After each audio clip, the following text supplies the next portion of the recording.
Namaskar, hello and welcome to Sansad TV. I am Namrata Singh and you are watching Question Hour Plus. This show focuses on important questions raised by members in both houses of Parliament concerning matters of national interest. Today, during the Question Hour in Rajya Sabha, members from various parties posed questions related to 12 ministries and sought responses from the respective ministers. Similarly, in the Lok Sabha's Question Hour today, members from diverse parties raised questions pertaining to 10 ministries and sought responses from the respective ministers. In today's program, we will be addressing questions regarding the Ministry of Petroleum and Natural Gas, Ministry of Defence, Ministry of Development of North-Eastern Region, Ministry of Skill Development and Entrepreneurship, and Ministry of Housing and Urban Affairs. Now let's take a look at some of the questions asked by the members in both the houses today. Rajya Sabha MP Sushil Kumar Modi asked the Minister of Petroleum and Natural Gas the steps taken to encourage consumption of LPG by Parliamentary Ujjwala Yojana beneficiaries. He also asked the number of LPG bottling plants and distributors increased since 2021. The ministry in its reply informed the House that government has taken several steps to encourage consumption of LPG. These include a subsidy increase to 300 rupees per 14.2 kg cylinder from October 2023, introduction of 5 kg double bottle connection, swap option from 14.2 kg to 5 kg, and provision of up to 3 free refills for Pradhan Mantri Ujjwala Yojana beneficiaries under the Pradhan Mantri Garib Kalyan package from April 2020 to December 2020. Refill booking is facilitated through various methods such as IVRS, SMS, WhatsApp, direct calls to distributors, e-commerce platforms, OMC mobile applications and OMC web portals. As of April 2023, 9.59 crore PMUY connections have been released nationwide. To improve LPG usage amongst PMUY beneficiaries, public sector oil marketing companies have organized LPG panchayats, social media campaigns, public events for the distribution of connections and public awareness campaigns across the country. OMCs continuously expand the distribution network by commissioning new LPG distributorship between April 2021 and November 2023, while the number of LPG distributorship has increased from 25,000 to 25,437. The number of LPG bottling plants has increased from 200 to 210. The Pradhan Mantri Ujjwala Yojana has been a transformative initiative providing substantial benefits to women across India. Beneficiaries of PMUY receive a subsidy of 200 rupees per 14.2 kg cylinder, allowing them up to 12 refills per year. During the COVID-19 pandemic, over 14 crore free LPG refills were distributed as part of the Pradhan Mantri Garib Kalyan package, easing the financial burden on PMUY recipients. Through the Give It Up initiative, more than 1 crore individuals voluntarily relinquished their LPG subsidies, contributing to the welfare of those in need. The impact of PMUY on the environment and women's health has been significant, with nearly 10 crore gas connections provided to rural women. The Prime Minister emphasized that this has not only improved women's health, but also allowed them to save time, enabling them to pursue economic activities. Recognized as a major achievement by the International Energy Agency, PMUY has played a crucial role in enhancing the environment and women's well-being. A WHO report from 2018 commended the Ujjwala Yojana by providing 3 crore 70 lakh living below the poverty line with free LPG connections, facilitating their transition to clean household energy usage. Underlining the program's commitment to empowering women, all LPG connections are issued in the name of the adult women in poor families. States such as Uttar Pradesh, West Bengal, Bihar, Madhya Pradesh and Rajasthan have witnessed substantial benefits, with women being the primary beneficiaries of the PMUY in these regions. The initiative not only addresses the energy needs of households but also contributes significantly to the overall well-being and economic empowerment of women in India. Rajya Sabha MP Dr. Lakshmikant Bajpayee asked the Minister of Housing and Urban Affairs the status of the projects launched under AMRUT 2.0. He also asked the budget allocated for the engagement of town planners and other professionals under AMRUT 2.0. In response, the ministry informed the Rajya Sabha that projects with a total value of 1.54 lakh crore rupees have been sanctioned, and detailed project reports for projects amounting to 91,484 crore rupees have obtained approval under AMRUT 2.0. Additionally, states and union territories have granted projects totaling 33,000 crore rupees under the scheme. Further, the ministry informed the House that under AMRUT 2.0, funds for administrative and office expenses are provided by the centre. These funds are utilised for hiring professionals, preparing city water balance plans, DPRs, and establishing program management units, project implementation units, and project development and management consultants. Administrative and office expenses funds constitute 3.25% of total project fund allocation for states. At the national level, administrative and office expenses funds equivalent to 1.75% of project fund allocation are designated for professionals, research, survey, PMUs and workshops throughout the mission period. The ministry also informed the House that the formulation of GIS-based master plan for 500 AMRUT cities sub-scheme has accomplished significant milestones encompassing the creation of final GIS database for 443 towns, the drafting of GIS-based master plans for 330 towns, and the notification of final GIS-based master plans for 180 towns. Furthermore, AMRUT 2.0 has given approval for a sub-scheme focusing on the formulation of GIS-based master plans for 675 towns, currently in the early stages of implementation, with the total outlay of 631 crore rupees. The government has undertaken impactful initiatives to foster growth and sustainability in the urban sector. To facilitate ease of living to citizens, Atal Mission for Rejuvenation and Urban Transformation AMRUT was launched in 500 cities on 25th June 2015 as a first focused national water mission. AMRUT focuses on developing essential infrastructure in water supply, green spaces, parks, and non-motorized urban transport in selected cities. Sewerage infrastructure, including augmentation and rehabilitation of existing sewage treatment plants, is a crucial component.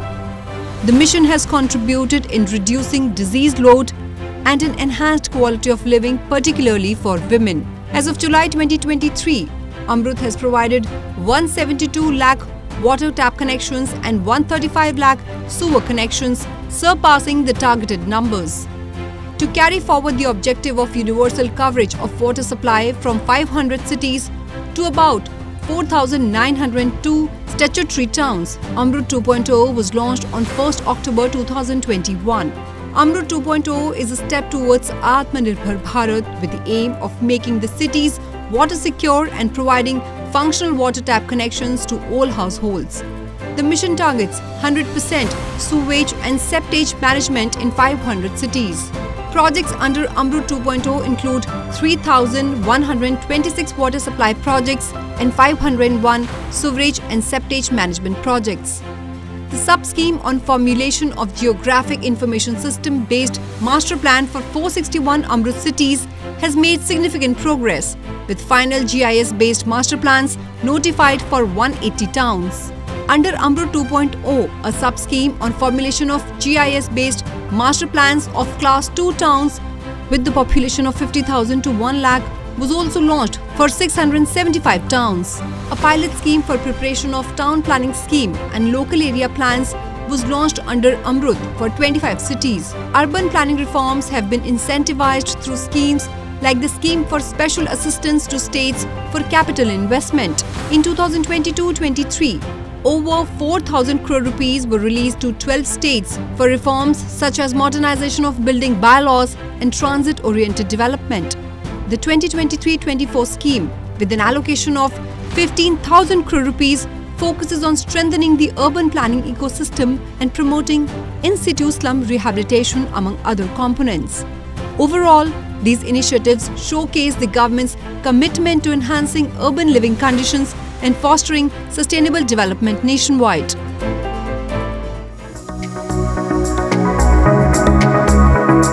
Lok Sabha MP Aparajita Sarangi, Lok Sabha MP Kripanath Malla and Lok Sabha MP Pradyut Bordoloi asked the Minister of Development of North-Eastern Region the details regarding the railway and road infrastructure projects that have been carried out in the North-Eastern region over the past decade. They also asked the amount of budget or funds allocated for the railway and road projects in the Northeast. They asked details of the total approved outlay for the Northeast Special Infrastructure Development Scheme for the period from 2022-23 to 2025-26 and the details of the specific components of the scheme. The ministry in its reply informed the House that currently 19 railway projects encompassing over 1900 km and valued at 81,941 crore rupees are in varying stages of planning, approval and execution within the northeastern states. A substantial achievement includes the commissioning of 1,618 km of railway sections from 2014 to 2023, averaging an impressive 179.78 km per year, marking a significant 170% increase.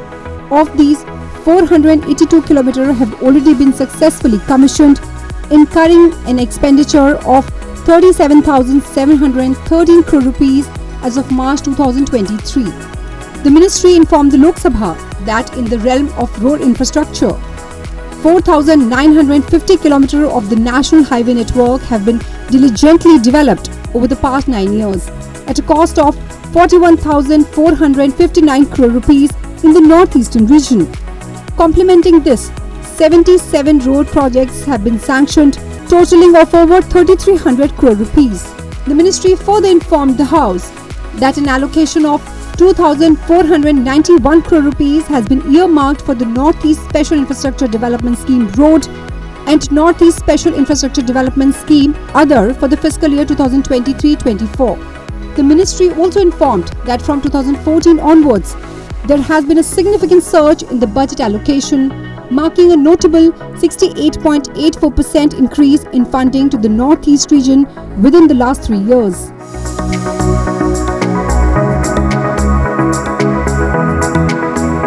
Arunachal Pradesh, Assam, Manipur, Meghalaya, Mizoram, Nagaland, Sikkim and Tripura constitute the northeast of India, collectively forming a magnificent jewel in India's crown.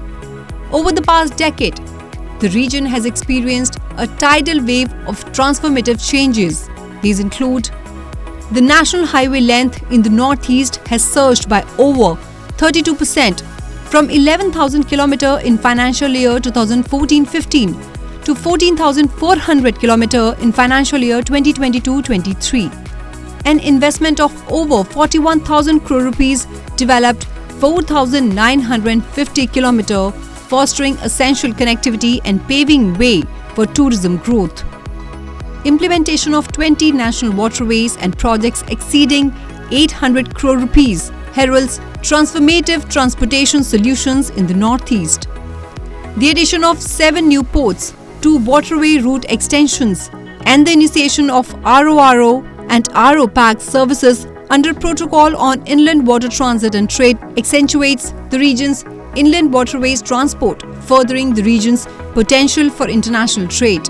As of 1st April 2023, 19 railway projects spanning 1,909 km with a cost of over 81,000 crore rupees have been realized, demonstrate a substantial leap in connectivity efforts.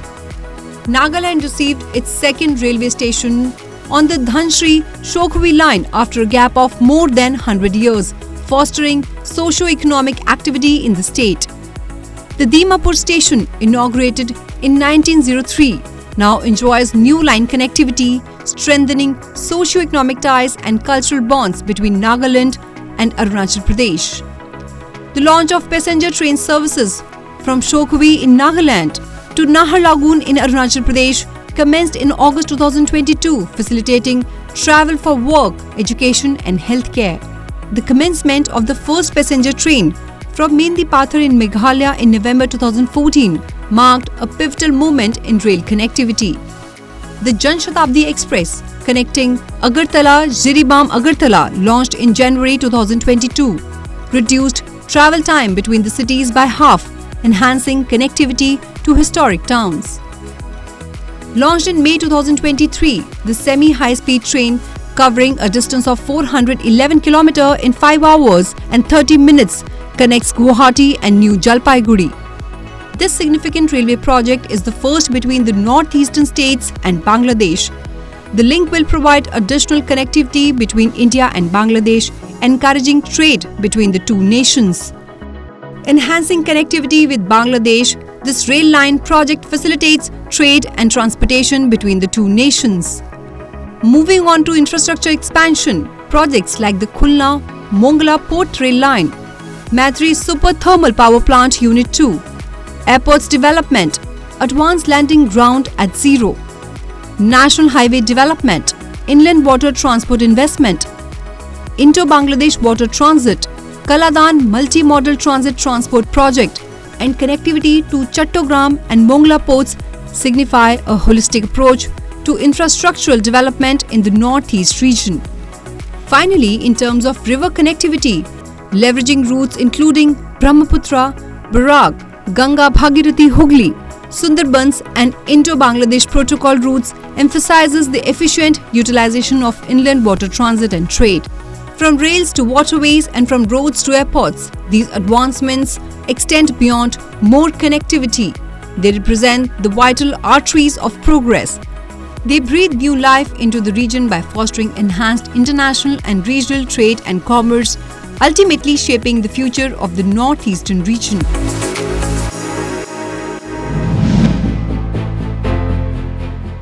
Lok Sabha MP Ramya Haridas asked the Minister of Skill Development and Entrepreneurship the details of the steps taken or proposed to be taken by the government to bolster the women entrepreneurial ecosystem through capacity building, incubation and mentorship support. The ministry in its reply informed the Lok Sabha that the government has undertaken various initiatives to promote women entrepreneurship and their financial empowerment. Under Skill India Mission, women are provided skill training through schemes like Pradhanmantri Kaushal Vikas Yojana and National Apprenticeship Promotion Scheme. Successful women-led businesses ranging from micro to large have been noted. The ministry further informed the House of schemes to encourage women entrepreneurship, which include Rural Self-Employment Training Institutes, Stand Up India Scheme, Pradhanmantri Mudra Yojana, Prime Minister's Employment Generation Program, Fund of Funds for Startups Scheme, Women Capacity Development Program, Virtual Incubation Program for Women Entrepreneurs, Mission Shakti, National Institute for Entrepreneurship and Small Business Development, and Indian Institute of Entrepreneurship. These initiatives cover a broad spectrum from skill development and training to financial support and incubation, fostering an environment conducive to women entrepreneurship across various sectors. The government's efforts also include awareness programs, capacity building, and recognition through awards, aiming to create a robust ecosystem for women entrepreneurs in India. The advancement of women entrepreneurs in India is a catalyst for economic growth, with their empowerment and educational access propelling global progress. Emphasizing a women-led development approach, India has achieved significant milestones. Notably, 80% of Stand Up India beneficiaries are women, securing bank loans for greenfield projects. Additionally, approximately 70% of loans up to 10 lakh rupees supporting micro-level units under the Pradhan Mantri Mudra Yojana have been sanctioned for women. India recognizes women's empowerment as a crucial imperative, exemplified by initiatives like the Solar Mamas program, successfully collaborating with partner countries in the Global South. The country is actively promoting women's participation in solar panel and light manufacturing through various initiatives. The Tech Equity Platform has been introduced to boost digital and financial literacy among women. And under India's G20 presidency, a new working group on women empowerment is being established. Since 2014, India has witnessed a noteworthy trend with about 15% of unicorn startups having at least one woman founder. The combined value of these women-led unicorns exceeds $40 billion, showcasing their significant contribution to the startup ecosystem. Noteworthy strides have been taken to eliminate barriers hindering women's access to markets, global value chains, and affordable finance, while simultaneously addressing the challenges associated with caregiving and domestic responsibilities. Rajya Sabha MP Dr. D.P. Vats asked the Minister of Defence the specific measures or initiatives implemented to enhance the academic performance of Senic Schools. He also asked the initiatives undertaken to instill a sense of civic responsibility and leadership among cadets. The ministry in its reply informed the Rajya Sabha that various steps are in place for ensuring the academic excellence of the cadets of 33 Senic Schools. These include conducting of interactive training and close monitoring of progress of cadets, remedial classes for slow learners, introduction of latest pedagogical practices, in-service course and training for teachers, guest lecturers and motivational tours for cadets. A total of 42 schools have been approved under the recently approved partnership mode, of which sessions have commenced in 19 schools. The ministry also informed the House of various initiatives undertaken by Senic Schools to instill a sense of civic responsibility and leadership among cadets, which include perfectorial system in all Senic Schools where cadets are assigned with specific responsibilities to develop leadership qualities. Cadets are encouraged to participate in various exchange programs being organized among Senic Schools and other schools to broaden understanding of civic responsibilities and develop leadership qualities. Senic Schools undertake social work and community service projects, including outreach programs fostering a sense of responsibility towards the society. Educational tours and visits are arranged to expose the cadets to diverse environments and situations, developing adaptability, cultural understanding, and a sense of responsibility towards the larger community. NCC is compulsory for both boys and girls cadets, which help to develop qualities of character, courage, and discipline among the cadets. Senic Schools play a pivotal role in shaping the leaders of tomorrow, particularly those aspiring to serve in the armed forces. These institutions, characterized by values of character, discipline, and leadership, stand out in India's educational landscape. Initiated with the vision of nurturing talents from rural areas, Senic Schools prepare cadets for entry into prestigious defense academies. Conceived by V.K. Krishna Menon, the scheme addresses the challenges faced by common schools in fostering the qualities essential for a military career, providing dedicated infrastructure and training. Discipline is the cornerstone of these institutions, ingrained in every aspect of a cadet's life. With 33 Senic Schools in operation, they play a vital role in preparing cadets for academies like National Defence Academy, Khadakwasla, Pune, the Indian Naval Academy, Azimala, and other training academies for officers. Historically, Senic Schools exclusively trained boys for NDA, leaving girls with limited options for joining the armed forces. However, a significant development occurred with the Ministry of Defence reserving 10% of seats for girls. This progressive move started as a pilot project in Senic School, Chingchip, Mizoram in 2018, and it has since expanded to include more schools promoting gender equality. Presently, all 33 Senic Schools admit girls, offering them opportunities to excel in academics and participate in activities such as horse riding, rifle shooting, inter-house competitions, parade, cross-country running, music, drama, and scientific pursuits. The admission process for girls is based on their performance in the All India Senic Schools examination conducted by the National Testing Agency. Looking ahead, the government has approved the establishment of 100 new Senic Schools in collaboration with NGOs, private schools, and states. This initiative aligns with the National Education Policy, aiming to provide quality education that aligns with national values and offers enhanced career prospects, including entry into the armed forces. These new schools will adhere to the Academic Plus curriculum, supplementing the regular board curriculum. The overarching goal is to instill a sense of national spirit, indomitable courage, commitment to values, physical fitness and national pride in students, embodying the ethos of Senic Schools across the country. Aside from the question hour, both houses conducted legislative business. Let's review the key highlights of the day's proceedings in the Rajya Sabha and Lok Sabha. The Rajya Sabha today passed the Jammu and Kashmir Reservation Amendment Bill 2023 and Jammu and Kashmir Reorganisation Amendment Bill 2023. Both the bills were passed by the Lok Sabha last week.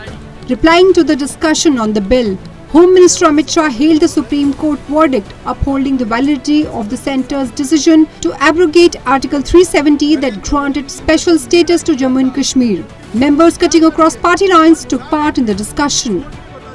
When the House met for the day, Rajya Sabha Chairman Jagdeep Dhankar reconstituted the panel of Vice Chairpersons comprising 8 members. The Lok Sabha today held discussion on the supplementary demands for grants first batch for 2023-2024 and on demands for excess grants for 2020-2021. The discussion on the same will continue on Tuesday. Well, that is all I have for you in this edition of Question Hour Plus. Thank you for watching Sansad TV.